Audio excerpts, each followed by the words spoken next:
भगवान शिव की कथा, भगवान शंकर का चरित्र कह रहा है। शिव महापुराण कह रहे हैं, शमी का वृक्ष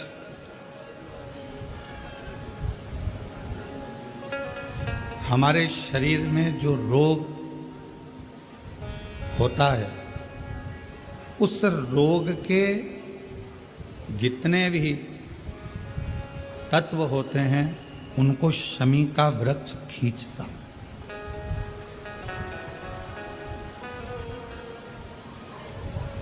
कल एक बहन ने प्रश्न किया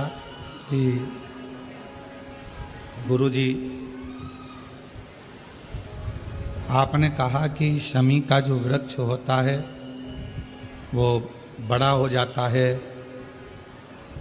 बड़ा होने के बाद उसको घर में नहीं रखते, छोटा पौधा, छोटा सा पौधा घर में रख सकते, और वो छोटा सा जो पौधा है उसको तो हम घर में रख सकते हैं, पर वृक्ष, शमी का वृक्ष जितना बड़ा होता चले जाता है तो उसको घर से अपन रखते नहीं, उसको फिर कहीं बगीचे में या कहीं एकांत में या जहाँ उसकी ज़रूरत है वहाँ उसको लगा दिया जाता है। गणेश पुराण में एक बात आती है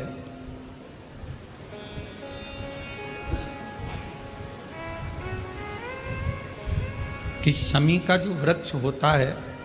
वो रोग को खींच लेता, बीमारी को खींचता, तकलीफों को खींचता, दुख को खींचता, शरीर के रोगों को वो खींच लेता। तो शिव महापुराण की कथा में और गणेश पुराण की कथा से एक बात सीखने को मिलती है कि पौधा छोटा रहेगा तो आप उसका पूजन भी कर सकोगे, पत्ते भी ले सकोगे, शिवजी पे भी समर्पित कर सकोगे, और घर के अंदर यदि कोई तकलीफ में है, कष्ट में है, तो उसके दुख को भी वो खींच ले, उसके कष्ट को भी वो खींच ले, उसके कष्ट को, उसके दुख को वो खींच लेता है, उसके कष्ट को, उसके दुख को वो खींच लेता है। पर जैसे ही शमी का पौधा बड़ा हुआ, शमी का वृक्ष बड़ा हुआ, और उस वृक्ष के इर्द गिर्द से अगर कोई निकल कर जा रहा है, शमी के उस वृक्ष के आसपास से, इर्द गिर्द से अगर कोई निकल कर जा रहा है, तो उसके भी रोग को वो खींचता है, उसके भी रोग को वो खींचता। तो हमारे यहाँ सनातन धर्म में सर्व जगत के हित की बात कही जाती है कि शमी का जब पौधा बड़ा हो जाए, शमी का वृक्ष जब बड़ा हो जाए, शमी का पौधा जब बड़ा हो गया तो उसे कहीं अच्छी जगह पर लगा दिया जाए, जिससे सर्व जगत के दुखों को वो खींचता रहे, सबके रोगों को वो खींचता रहे, समाप्त करता रहे, सबके रोगों को वो खींचता रहे, समाप्त करता रहे, सर्व जगत के हित। छोटा है पौधा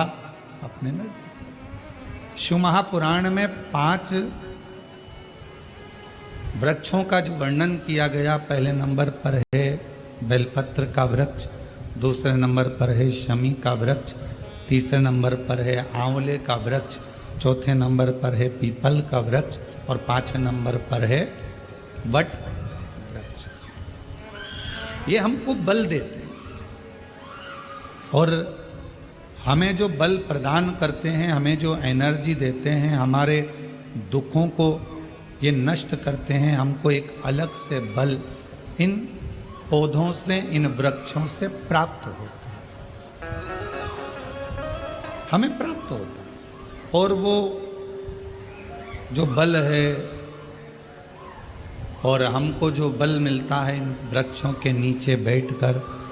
इन वृक्षों के नीचे भगवान का भजन कर कर, स्मरण कर कर, कीर्तन कर कर,